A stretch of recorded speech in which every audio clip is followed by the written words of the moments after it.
নমস্কার বন্ধুরা।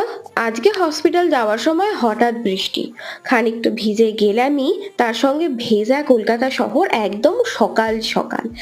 বেশ ভালো লাগছিল আজকে হসপিটাল যেতে, মনে হচ্ছিল আমি যাচ্ছি আর রাস্তা যেন ধোয়া হচ্ছে। এই ভাবতে ভাবতে ভাবতে ভাবতে হ্যাঁ, আজকে র্যাপিডো করেছিলাম কারণ আমি পিসিমণির বাড়িতে ছিলাম, তো সেখান থেকে আসছিলাম, তাই দেরি হয়ে গেছিল বলে র্যাপিডো করে নিয়েছিলাম। ব্যাস এরকম করে দেখতে দেখতে আমি চলে এলাম আবার ভিড় ঝঞ্ঝাট শহরের মুখে। তারপর যখন ফিরলাম পিসেমনির বাড়িতেই ফিরেছিলাম, আর দেখো আমার কি অবস্থা, আমার প্রচন্ড ঠান্ডা লেগেছে। সেই জন্য এসেই বিরাট মাথার যন্ত্রণা আর নাক বন্ধ নিয়ে আমি ভাপ নিতে বসে গেছিলাম, একদম আয়ুর্বেদিক ওয়েতে। বাইরে বৃষ্টি তখনও পড়ছে, তাই আমার দাদাভাই গেল একটু ফুচকা আনতে ঘরে বসে খাওয়ার জন্য। ব্যাস তাহলে আর কি, জমে গেল সন্ধে।